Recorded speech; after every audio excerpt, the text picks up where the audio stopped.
Well, it's been quite a while since I've done an episode of This Week in Keyboard, so let's see how many topics I need to catch up on.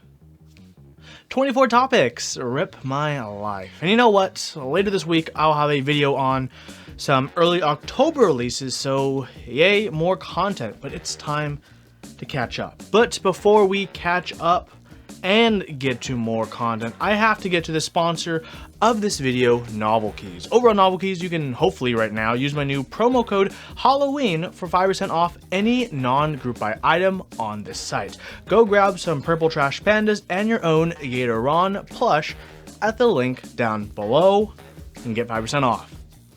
Oakley dokley, let's get to it. I didn't really like sorting out the news topics, so everything will just kind of be one after another without much rhyme or reason.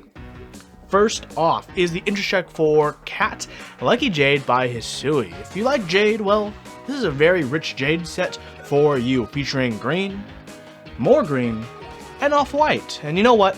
I'm happy that there are going to be more Cat sets out there. I'm not the most enthused about this particular colorway, but hey, more Cat is more Cat, and you know what? That's the Cat's pajamas. Next up in the news is an interesting one because of one word. Triple shots. It's JTK Vostok-1, which is a JTK triple shot ABS keycap set with a heavy Soviet Union influence based on the fascination with their space heritage. For those of you who aren't in the know, the Vostok-1 was the first spacecraft to carry a human, Mr. Yuri A. Gagarin, into space. And while I think beating the US to the first man in space for 25 days was a dark time in our history, we chose to go to the moon not because it was easy, because it was hard. And we did that first. These days, triple shot keycaps aren't easy, so I salute JTK for the willingness to make it a modern reality. I'm not the biggest fan of the overall color scheme of this set, but I think for a lot of people it'll be an easy buy, especially at that sub $100 base kit price. Continuing on over at Novelkeys is GMK Crimson Cadet, which will be ending halfway through October. Just wanted to bring this up to support my boy Oblotsky. $150 base kit. You like red? Good. I do too. Pick this set up on Novelkeys. Our next topic is something quite unique and caught my eye. It's the interest check for Aluminum Spacebars by Victor MTB. Yep. Nice and weighty aluminum spacebars in OEM profile. You know what? I just love how crazy this is. I hope you have a spring heavier than 80 grams in your spacebar, otherwise it'll always be pressed down. Looks like there will be anodization options available from Victor's local shop. Yeah, this is a bit of a novelty, and a bit of an extreme one, but you know what? I get it. I like it. So let's talk about a keyboard. The Melody 80% by Zune6. This is a plateless gasket-mounted PCB. Whoa, okay, it got me interested. The print screen, scroll lock, and pause keys have been removed. This board features a QMK PC with NKRO and definitely has quite a look to it. I like those chamfered sides on the inside portion of the top of the case, which gives an extra depth to how the keycaps look. The weight on the back of the board is pretty cool, but I'm not sure I'm feeling that name badge on the top right, replacing our missing keys. Nor the badge itself. We'll see. I've been seeing a lot more of this dual top case design, and I think it can turn out quite well, so we'll have to see. Speaking of boards that can turn out well, the J02 interest check by J of Top Clack. If you haven't seen pics of the J01, it's a decent looking 65% board, really. Now we see a decent looking 60% board, a brass pen tray up top, a brass strip around the sides, centered USB port, gasket mounted, carbon fiber plate, 7-degree typing angle. You know what? Nice. It'll be running in February on Canon Keys and mykeyboard.eu. Anyone have any guesses on the price? This is a board that I'd be interested in getting. We'll see how rich I feel by then. Let's get back to key sets, and not a GMK key set. Whoa! Maxkeys Virtual War by Booger is inspired by video games, science fiction movies, as well as some machine armor concepts. It'll be running sometime this month. Some of the novelties don't look that bad, and they're pretty unique. The colorway reminds me a bit of an inverted SA Carbon, while Maxkeys SA aren't my favorite to type on or look at, it's a way less expensive way to type on SA than Signature Plastics when they produce an SA set. This set's going to be running on Kono and KBD fans, and there's quite a bit of kits to this board. 4 different novelty kits. Okay, gotta get back to GMK because we have a lot of them to go through. McNoss has shared with us the Intercheck 4 DDolch, which I guess is Dark Dolch. I like the dark on dark GMK set, and this definitely gives me similar vibes to that before. This is like a dark and moody Dolch set using all stock colors. Not sure if it'll join my repertoire, but we'll see. It's a start.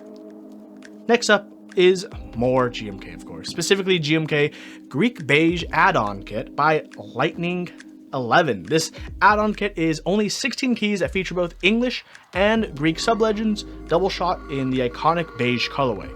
If you got a GMK Beige set, this would be a really nice add-on kit to add a little bit of flair and bling to your set. It's going to be running on novel keys and other proxies that will be announced in the near future. With only 16 keycaps at 150 MOQ, hopefully it won't be too expensive because it's a pretty nice looking kit, pretty versatile. Next up, GMK Classic Blue by Arzlock, who worked with Heinebusch to develop the kits. You like blue and white? This is a blue and white set, 150 MOQ, and it's going to be vendored by Heinebusch and MyKeyboard.eu. I think this is a pretty cool set to have if you don't already have a blue colored set. I'm curious to see if they'll go with the double base kit route, or if they'll decide on one of the singular of the 2 base kits. If I didn't already have GMK True Olivetti, I'd probably be in it to win it. Okay, it's time to hit you with that quick GMK break to go over the Intercheck for the Love TKL by Ellie. Aluminum case, sandblasted brass weight, 1.5mm polycarb plate, 3.7 degree typing angle, available in pink, silver, and black. How much? $350, not counting shipping or a PCB, since this board doesn't come with a PCB. It is, however, compatible with the popular H87A PCB, which is great and super convenient. You don't see keyboards with typing angles that shallow these days, 3.7, but hey, it could be a pretty fun typing experience with that angle, top mounted plate, and yeah, maybe it's a bit on the pricey side for the overall package, but if the anodization and overall quality is really good, it may not be the worst TKL to pay for if you want something simple and clean, no top logos, and a sizable brass weight on the bottom. Okay, enough with the GMK break, back to GMK. GMK Taro, it's a popular set, and it's going to get more popular now that P-Wade 3 has shared with us the interest check for the next round. When? March 2020 on Novel Keys. Mark your calendar and check it twice. I didn't pick up the set in round 1, and I kind of regret it, so I'll be watching out for this round, you hear me? You like Taro? You like purple? Of course you do, so maybe this is for you too. Hopefully the pricing is similar to what we saw last time with no surprises. I don't know if the Boba Alphas should be a worthwhile purchase for me, but going for that simple dual tone set could really fit on the right board. So if you're familiar with Mech Merlin, you already know he's a QMK wizard as well as the designer of GMK Merlin. He's not done just yet, now that he's unveiling to us GMK Gold Rush, which is a Mech Merlin and Project Keyboard collab, using all RAL colors. This gold, beige, and dark gray set definitely inspires idealisms of striking it rich with gold. Will the set strike gold with the community though? While there are similarities to other existing colorways, I think this one does have the potential to stand on its own legs. We'll have to see. Our next topic, of course, is another GMK set. It's the Intercheck for GMK Guren by Blatant MP4. You like pink? Pastel pink? Hot pink? Well, Guren might be the set for you. It's pink and white as legends. I'm not sure if I'm feeling the cohesion between these two pinks, but maybe more quality renders will quell these worries. It might just be the renders themselves that I'm not really jiving with. The estimated price range it's quite the range, between 130 and 170, and it's going to be running either late 2019 or early 2020. So if you're looking for pink, and more pink, give this one a consideration. Next up from Hedgie is an Intercheck for a universal 65% Center C USB-C PCB for the Exent, Dullinger 65, Zephyr, and possibly other high-end 65%s with a center USB. If you fill out the form and you're interested, cool, you might get a potential replacement PCB for any of those boards in the future. So, a Mr. Ryan Norbauer is the man behind our next two topics, but the first one is a collaboration between himself and community member Sour Drop, or Sour. This is DSA Palm Desert 1968, which was inspired by a Lebanese type designer Nadine Shahine, as well as the concept of retro futurism, with inspiration also going back to the liberalization and modernization seen in 1960s Iran, where you could find miniskirts, female medical students, hula hoops on the streets of Baghdad and Kabul, so just kind of the Middle East postmodernism in general. This set features Arabic sub-legends, Latin legends, done in the Futura font, which is definitely period correct. This set will be produced by Signature Plastics, who will be doing their best to match the Pantones you see on screen now. I have high hopes for this set, since it's trying to do something different, especially different on DSA. A different Latin font, Arabic sub-legends, pretty cool theme. I love the historical influence, so I'll be keeping my eyes on this one. Nice. Next up from Mr. Norbauer is the Norbaforce MK2. Group buy has just started, and this is the endgame you'll be wanting for your Realforce TKL, whether you have the original 86 or 87U, or one of the newly revised Round 2 versions of the case. This case will work hunky-dory for either one. Ryan has always been proud of the selection of finishes available for his keyboards, and it doesn't look any different this time, with both new and old finishes alike. The most exciting finish, I would say, would be the Veracity Steel, which is a shiny, hand-polished stainless steel case, which will put your Realforce at over £9 and your wallet back $1,300. One somewhat controversial decision is to change the port from a USB-C port to USB mini port, although Ryan does have some understandable reasons to do so. You can read about those on Keep Talk. So what finish are you most interested in?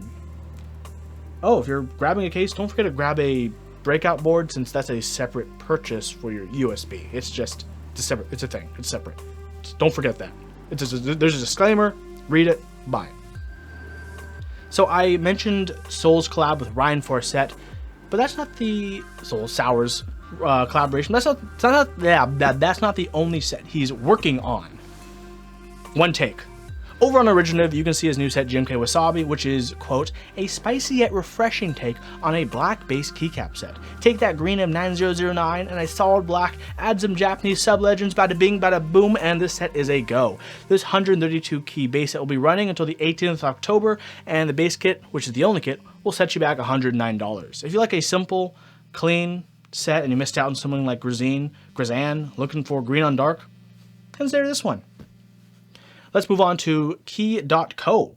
They are running Sanctuary Rebirth PBT, which is a cherry profile die sub PBT set inspired by Diablo 2. Great game. But is this a great set? Well, it looks like they got the font right. That's pretty kick-ass. Okay, so if you're looking at the majority of the set, you will see red legends on black keycaps.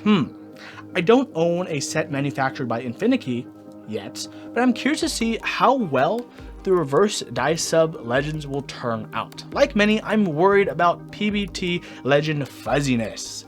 That can definitely make or break a set. But for $120, 194 keys, that's a lot. As a heads up, I will be getting a set from Infinikey's soon, which is one of their katakana sets, and I did get the white on black so I could check out the reverse die sub quality myself. I mean, if that turns out good, then I'll probably get this set. Let's head to drop for our next three topics, which we can just rapid fire since they're restocks and extras. Okay, last GMK set this episode, I promise. GMK White on Black is back in stock at drop, and honestly, it's a classic set that any enthusiast should consider having in their repertoire. I should probably pick one up because I don't own one yet. It's $110, which is a pretty fair price, and come on, it's white on black. It goes with almost anything. Next up is their restock on Halo switches, which is a yay for me since I'm a fan of Halo clears. Around 50 cents per switch, which is well, it is what it is. It's not like you can get them anywhere else. You can use the stems of the Halo Switch to make Holy Pandas, although I'm sure Mashup will restock on Holy Pandas eventually as well. So if you want to use these and not worry about having stuff to make Holy Pandas with, I'd recommend it. Try them out. Lube them. Last but not least on drop are the Hammer BSP die subs. It's not actually BSP, it's CRP by Hammer. I guess it's too much effort for drop to change the title of the page or use the page that they already had the correct title on. But the keycaps do look decent, especially the Tulip and APL Legends. The main downside, that price. $175 for a set? You better like what you get. Okay, let's wrap up this long episode with 2 boards. Let's talk about the EXT65 by AE boards. The EXT65 is a 65% board with a numpad on the left side, a 6 or -6 degree typing angle, a smooth machined aluminum chassis, gaskets, a choice between aluminum and brass plates, USB-C port, and there's a lot of things going on with this board. And I think aesthetically, it's pretty beautiful. I'd consider the -6 degree version because, come on, how many negative degree boards do you own? Do I own? Do any of us own? I'd be down to try that. I'm not sure my wallet will be down at the $500 starting price point, but we'll see. They're going to be launching it on their new site, keyboardtreehouse.com, and I'm curious to see how this site's going to evolve over time to handle logistics, because it seems like it's going to be its own retail hub, which could be great. More vendors means more choices. Competition can benefit our market completely. Last but not least is a board that the 40% crowd has been waiting for. Over on Canon Keys, they're running the Equinox, which is a collab between Ion and AIO3. For those of you who aren't in the know, the Ion brand and is Poner's brand, which honestly is it's a hype brand. This is a hype collab, to be honest. The Equinox said, bye Felicia to the plate so you can have maximum flex. How is the PCB secured? Rubber gaskets, baby. That's right, gasket mounted PCB, 40% board, 6 degree typing angle, $270, running until October 12th. If you're into 40%, this is like the 40% to grab. There's even a cute small brass weight inside, like a little chocolate bar of brass. This is the 40% board for 40% enthusiasts. Oh my god. That's it for this week in keyboards. Wow, my voice. Sorry, this is what happens when I skip 2 weeks and I'm suffering for it. And you may be wondering, Huey, what about the October releases? I'll be covering those in the next 2 episodes depending on when in the month the group buy starts. If you like this video, consider giving me a like and subscribing. If you want to see more content, I have more coming soon. Yay, reviews in the pipeline. I have reviews for a keycap set, a case. I got a build video I'm working on, and I have streams I'm working on as well that we get to all enjoy together. Like my unicorn rebuild, TR60, looming switches. Okay, honestly, the keyboard chores never end, but this episode must. I will see you in the next video. Oh, my voice. Okay, bye everyone. I can't believe I just did it all in one take. Should I do another take? No. No, my voice is already dying. It's time to hit the editing.